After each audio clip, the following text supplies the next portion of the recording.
नवोदय विद्यालय प्रवेश परीक्षा में हिंदी के अपठित गद्यांश संबंधित प्रश्न आते हैं, जिसके संदर्भ में दो गद्यांश यहाँ पर दिए गए, गद्यांश 2, गद्यांश 3। गद्यांश 2 पढ़ेंगे। वनों का महत्व अत्यधिक है।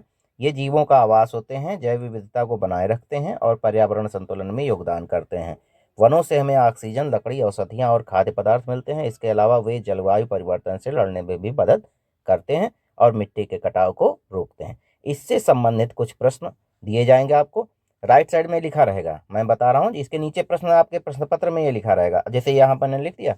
अब इससे संबंधित पहला प्रश्न है, वनों से हमें मिलते हैं केवल ऑक्सीजन, केवल लकड़ी, केवल औषधि, उपरोक्त सभी। तो अब देख लो क्या मिलते हैं, तुम देखो इसमें लेफ्ट साइड में देख लो, उसके बाद बताओ। केवल ऑक्सीजन मिलती है, केवल लकड़ी मिलती है, केवल औषधि मिलती है ना, सभी मिलते हैं ना। देखो यहाँ पर लिखा भी है, सभी चीजें मिलती हैं। वनों से हमें ऑक्सीजन, लकड़ी, औषधियाँ और खाद्य पदार्थ मिलते हैं। वन मिट्टी के कटाव को कैसे रोकते हैं? पेड़ों की जड़ों से, पानी से, तापमान से, मिट्टी के भार से। ये तो तुम लोग जानते ही हो, इसे खोजो चाहे ना खोजो। वन जो है मिट्टी के कटाव से को कैसे रोकते हैं? पानी से कहाँ रोकते हैं? तापमान से नहीं रोकेंगे, मिट्टी के भार से भी नहीं रोकते हैं, पेड़ की जड़ों से रोकते हैं कटान। तो ये हो जाएगा ए सही हो जाएगा, 2 का ए सही होगा। ठीक है। ये तीसरा प्रश्न है, विविधता का पर्यायवाची क्या होगा? विविधता माने क्या होता? तरह तरह के, तरह तरह के। तो विविधता समानता तो होगा नहीं, विपरीत होगा नहीं, उपरोक्त सभी नहीं होगा, यानी कि अलग गुण, मतलब कुछ अलग हो। विविधता माने अलग अलग गुण, तो बी वाला होगा तुम्हारा इसमें उत्तर। तुम लोगों को क्या करना है, इस वीडियो को रोक लिया करो, मेरे उत्तर आने से पहले खुद उत्तर खोजो, है ना। जिससे ये देखो, ये है पर्यावरण का क्या अर्थ है? आसपास का परिवेश, कपड़ा, घर का माहौल, जंतुओं का समूह। देखो क्या होगा तुम्हारे हिसाब से, पर्यावरण। तुमको क्या लगता है, सोचो, मैं भी बता दूंगा, कोई दिक्कत नहीं है। ये कौन सा ही होगा? आसपास का परिवेश, पहला वाला जो अंडरलाइन कर दिया, ठीक है। सही बताया था तुम लोगों ने, जो सोचा है सही है। दूसरा गद्यांश देखो यहाँ पर, तीसरा जो होगा, दूसरा तो हो गया था, तीसरा ये है। इसको भी तुमको पढ़ना है जो भी आएगा, और पढ़ने के बाद सही ढंग से उत्तर देना है। पुस्तकों का महत्व अत्यधिक है, क्योंकि ये ज्ञान का स्रोत होती हैं। पुस्तकों के माध्यम से हम नए विचारों, संस्कृतियों और अनुभवों से अवगत होते हैं। ये हमें सोचने, समझने और अपने दृष्टिकोण को विस्तारित करने में मदद करती हैं। ज्ञानार्जन के लिए पुस्तकों का कोई विकल्प नहीं है। ध्यान से पढ़ना है, इसी पर आधारित 4-5 प्रश्न तुमको दिए जाएंगे।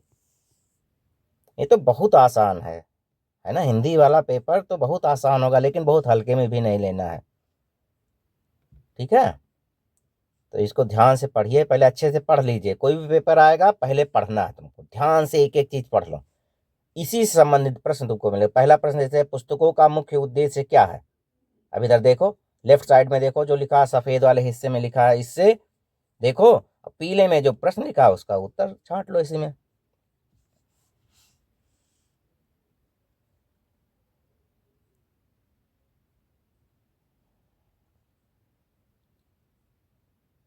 देख रहे हो?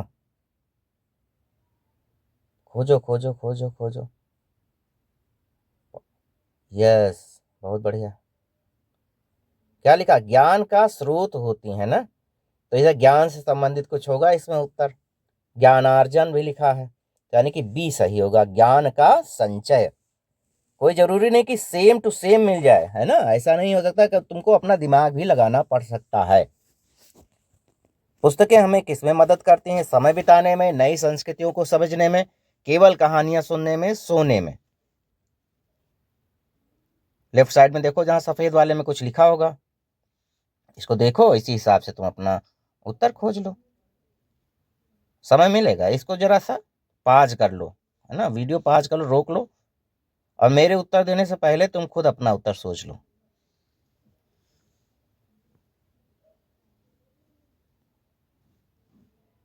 दिमाग लगाओ, मिलान करो, जरा सोचो सोचो सोचो। हम्म पर्याप्त समय लेना इतनी जल्दी भी नहीं रहती है।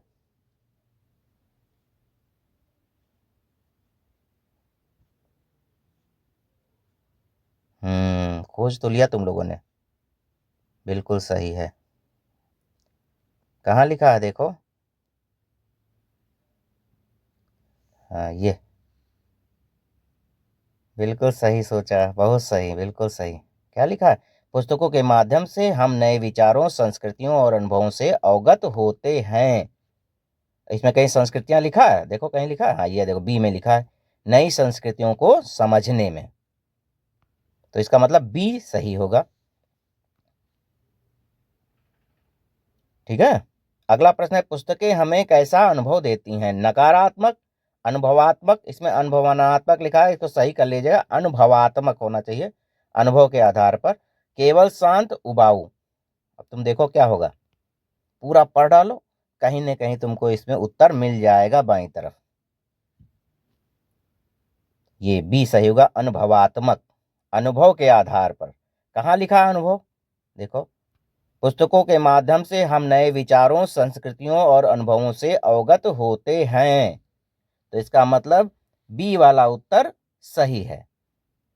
अगला है, पुस्तकें कौन सी सोच को प्रोत्साहित करती हैं? नकारात्मक सोच, सीमित सोच, रचनात्मक सोच, अनियोजित सोच।